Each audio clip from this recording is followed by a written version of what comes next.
왜 이유 없이 계속 아플까? 게리 케플러는 조나비치 지음 이원경 옮김인데, 게리 케플러는 통합의학을 하신 분이에요. 통합의학은 말하자면은 가정의학적인 면에서 전체를 보자는 그런 내용이죠. 그래서 왜 계속 이유 없이 아플까에 무릎 부상이 전신 통증으로 번진다? 수술 부위는 다 나았는데 왜 고통이 그대로일까? 마음의 고통은 어떻게 신체적인 질병이 되는 걸까?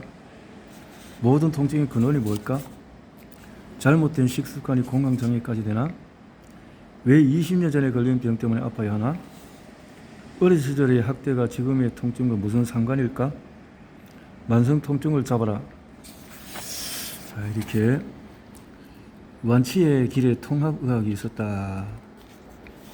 그래서 매번 나는 스스로에게 상기시킨다. 너의 내면과 외부 생활은 타인들의 노동을 토대로 하고 있다고. 필사적으로 아인슈타인. 내 일은 얼룩말에 대해서 생각하는 것이다. 의대에서 우리는 이런 말을 듣곤 했다. 말 바꿀 소리를 들으면 얼룩말이 아닌 말을 떠올려라. 그것은 오컴의 면도날의 다른 버전이었다. 가장 단순한 답이 최고의 답이다. 좋은 충고다. 부림프절과 고열은 가와사키 병일 수도 있지만 연쇄상 구균 감염일 가능성이 훨씬 크다.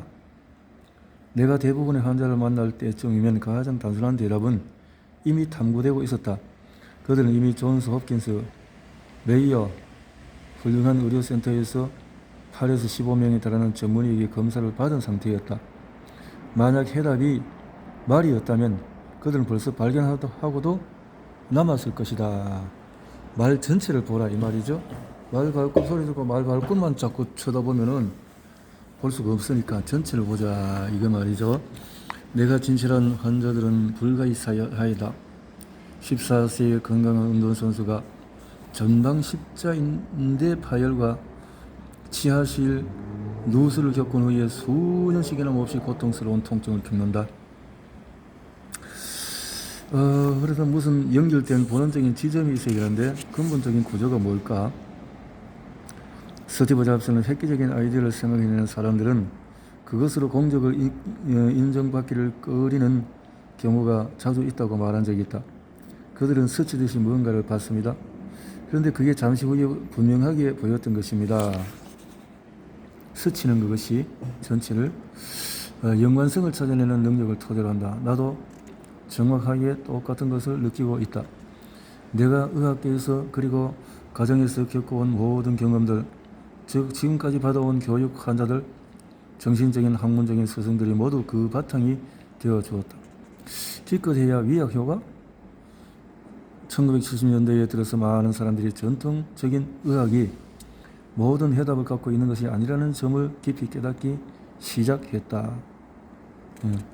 보수적인 의학 시각에서 보면은 대체의학 치료는 최악의 경우에 돌팔이, 위약 효과만 낼 뿐이었다. 1970년 리처드 닉슨 대통령이 중국에 방문했을 때 놀라운 일이 일어났다. 그의 역사적인 중국 방문을 취재하는 뉴욕타임스의 한 특파원이 급성 맹장 수술을 받았다. 그런데 침수를 통해서 병원의 침술 의사 창리안이 치료를 해서 마취제가 없이 수술했다 이 말이죠. 제임스 레스터는 뉴욕타임즈의 지의 자신의 맡은 주요 기사란에 아마도 이것은 바늘로 행하는 마취에 대한 뭔가를 배우려는 저널리스트의 속임수라고 생각될 수도 있다. 이것은 허위일 뿐만 아니라 내 상상력과 용기 그리고 자기 희생이라는 재능을 지나치게 과대평가한 것일 수도 여겨질 수도 있다. 그러나 나는 좋은 스터디를 얻기 위해서 많은 일들을 했다. 만약 미국인들이 움찔 놀렸다 해도 잠시뿐이었을 것이다. 그들이 처음에 본 것은 어떤 용감한 언론인이 길고 가느다란 이상하게 생긴 바늘들에 자신의 피연자로 내박힌 것이었다. 다음에 본 것은 마취제로 전신에 타격을 주지 않고도 더구나 단 한 번의 그의 수술 후에 통증같이 감쪽이 사라지는 것이었다. 통증같이? 통증이 감쪽같이? 레스턴이 질병은 신체 내외부를 통틀어서 여러 원인을 갖고 있다. 두뇌의 좀 더 높은 신경계는 일반 생리학에 영향을 준다는 시 홍투 박사의 말을 인용했을 때 미국인들은 이미 경청하고 있었다. 캘리포니아를 비롯한 여러 지역의 건강관, 즉 유달리 건강을 챙기는 데 집착하는 이들은 이미 조경을 하고 척추 지압사들에게 지압을 받으러 다니며 두부를 먹고 있었다. 이전의 사람들은 침술은 완전히 속임수이거나 위협 효과에 불과하다고 믿었다. 그런데 수백만 명의 중국인들이 2500년 동안 철저히 쏘았거나 침술에 정말 뭔가 있거나 둘 중에 하나였다. 자, 미국인 의사들이 처음에 그 기술을 사용하려 시도했을 때 상당히 신뢰할 수 없는 결과를 얻었다. 중국 의학은 다른 신체 기관들에 상응하는 에너지 경락망을 전제로 한다. 결과적으로 침술은 1978년에 실험적인 의료 방식이라는 낙인이 찍혔다. 따라서 침술은 이러한 명칭 아래 권한을 부여받은 의사가 실험 협약 하에서만 시행할 수 있었다. 그렇죠? 이런 속에서 있는 의료의 차이점이었다는 거죠. 순조로운 출발은 내과 전문의 헥터 프레스턴은 미국 내에서 침술을 사용한 최초의 내과정의 하나였다. 나는 대학을 졸업하고 그를 만나기 위해서 캘리포니아로 운전해 갔고 결국 신경과 전문의가 될 것을 예감하며 의대에 가기 전에 1년 동안 그와 함께 침술을 공부하게 되었다. 침술.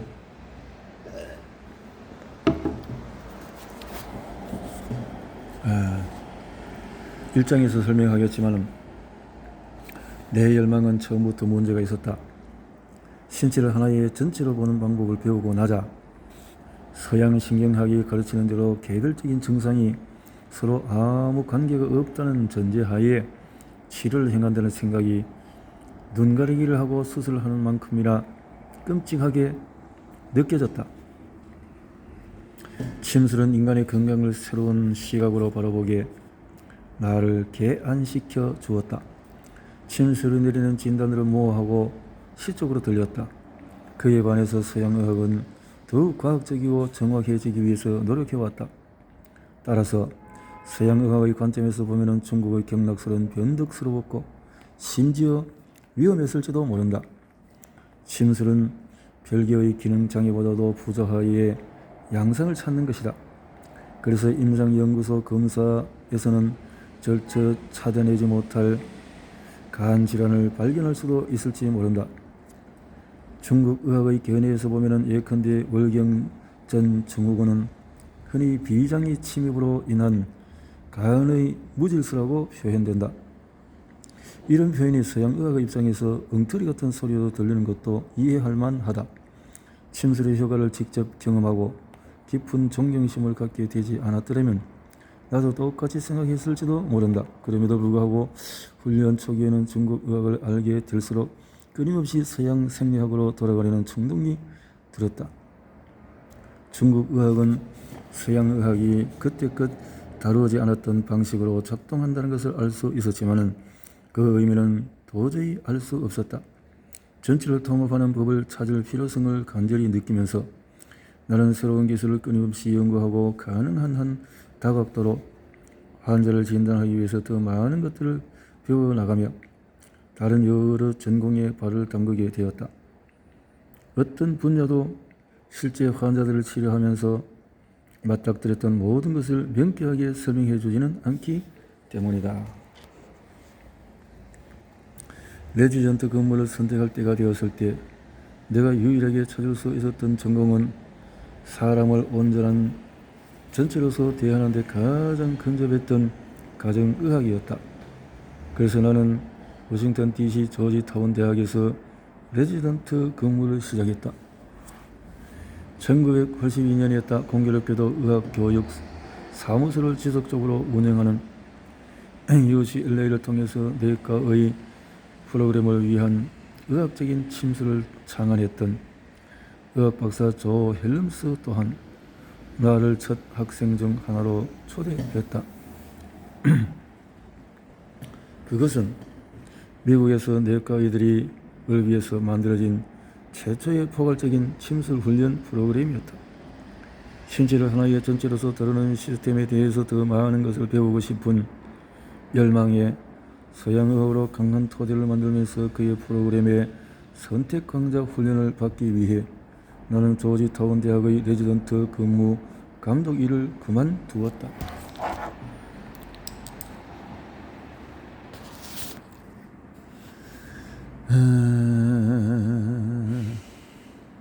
그래서 그러다 보니 처음 생각하는 3개월이란 기간은 이미 미 대륙을 정기적으로 가로지르는 8년의 세월이 되어 있었다.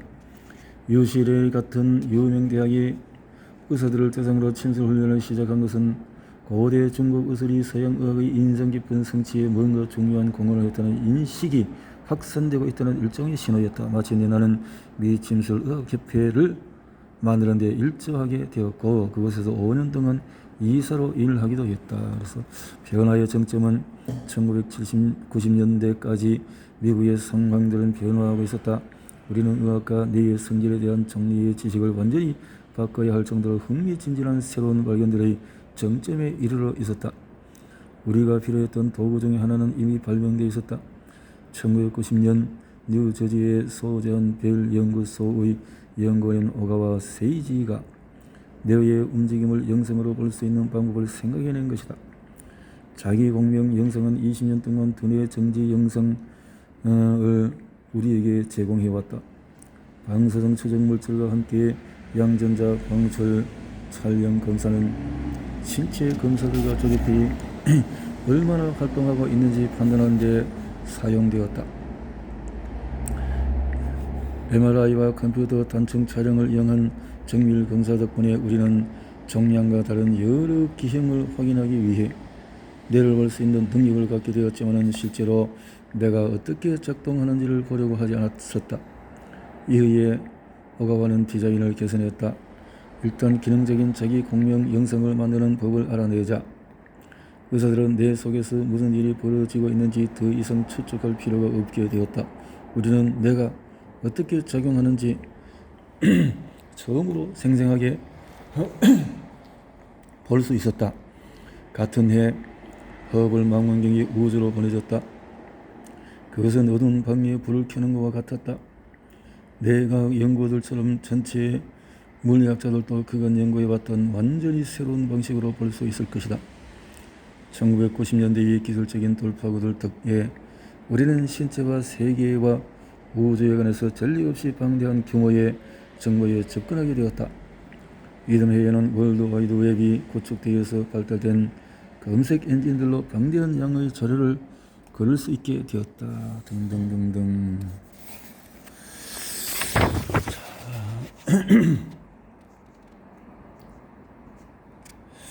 자, 베리 마샬은 위궤양이 스트레스가 아닌 박테리아에 의해서 유발되었다는 자신의 가설을 연구하기 시작했다. 위장에 있는 것들에 대한 매우 광범위한 자료를 발견했고 그것들은 거의 100년 전으로 거슬러 올라가서 박테리아와 관련이 있는 듯 보였다고 말했다. 그는 컴퓨터가 없었다면 연관성이 없어 보이는 자료들을 수집해서 분석하느라 20년은 허비했을지도 모른다고 추산한다. 그러나 그는 컴퓨터로 단 몇 년 만에 연구를 완성하여 이 이론을 증명할 수 있었고 헬리코박터 파일로리 균에 감염된 모든 사람을 구할 가능성을 성취했다. 비록 그가 처음 자신의 생각을 제시했을 때에는 의학계의 웃음거리가 되었지만 2005년 마샬은 노벨상을 수상하는 쾌거를 맞이했다. 궤양에 대한 그의 통찰력은 결국 1년에 50만 명의 목숨을 구했고 수백만 달러의 규모의 약품 시장을 쓸모없게 만들었다. 위궤양의 새로운 치료제는 바리움이 아니라 항생물질이라는 것이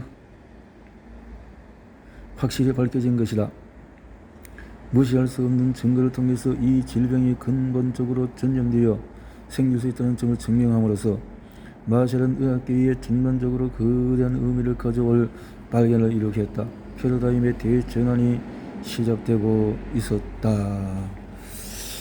우리가 헬리코박터 파일로리를 항생으로 제거하면 된다, 이런 뜻인가 본데요. 또 다른 개념도 있으니까 참고를 하면 좋을 것 같습니다. 통증의 돌파구, 의학에 더욱 열정적이고 인간적인 접근을 할 필요가 있다고 인식한 개척자 몸실리 박사는 최근 생겨난 전체적인 의학 분야의 지도자들을 모으기 위해서 1978년 내과의 조직을 만들었다. 하버드에서 훈련받은 신경외과 의사로서 그는 원래 통증을 신경장애로 보았다. 기존의 서양 의학 지식이 통증에 대한 충분한 치료법을 남겨놓지 않았던 것을 알았을 때 통증 수행지로부터 나오는 메시지를 내가 무시하도록 만들 방법을 찾았다. 그럼으로써 통증이 가장 광범위하게 쓰이는 치료법 중에 두 가지를 발전시키는데 기념비적인 성과를 거두었다.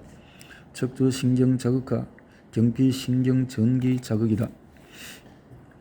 1970년 초 그는 위스콘신 라크로스에서 미국 최초의 포괄적인 통증 재활 프로그램 중 하나를 만들었다.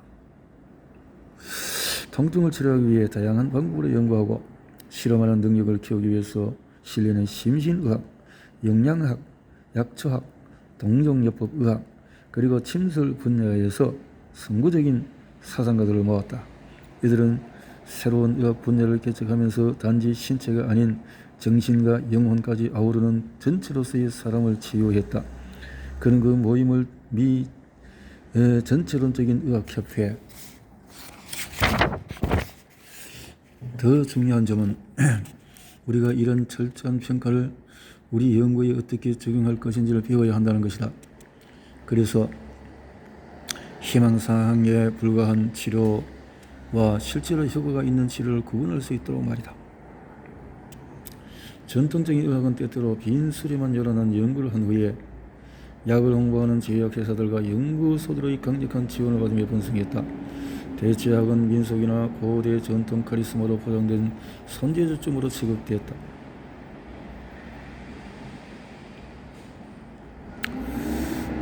통합적인 의료계에 있는 우리들은 대체 기술들에 대한 대화를 가까스로 시작했기 때문에 우리가 절대 보고 싶지 않은 것은 진중하게 받아들이지 않았다. 연구도 엉성했다.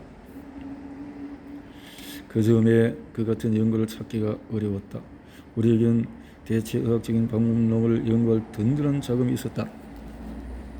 해서 우리는 결국 임상의들이 더 높은 연구 기준에 부합할 수 있도록 이렇게 연구를 했다. 국립보건의 승인을 받아라. 미 침술의학협회장 조 헬런스는 그 과정에 대해서 묻기 위해서 국립보건원과 접촉했다. 이렇게 접촉을 해서 우리는 그들과 만나는 동시에 침술의 효능을 가장 장절명하는 장래성을 보여주는 세 가지 연구 프로젝트에 대해서 윤곽을 잡았다.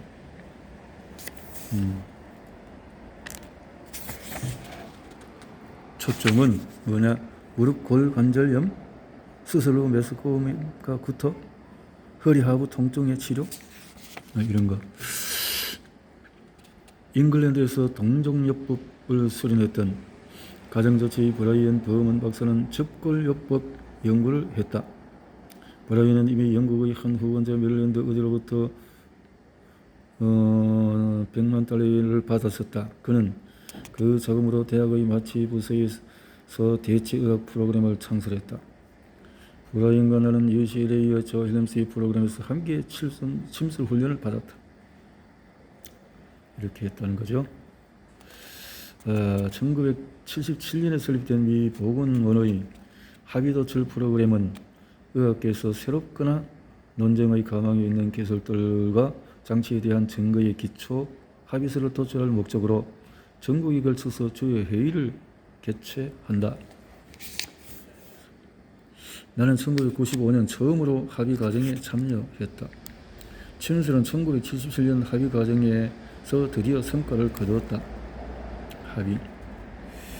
내게 할당된 명예로운 15분 중에서 몇 분을 매우 빨리 써버렸다. 당시 침술의학협회장이었던 윌리엄스 박사와 의학침술연구 재단장이었던 나는 대중매체들부터 세대하는 요청에 응해야 했다.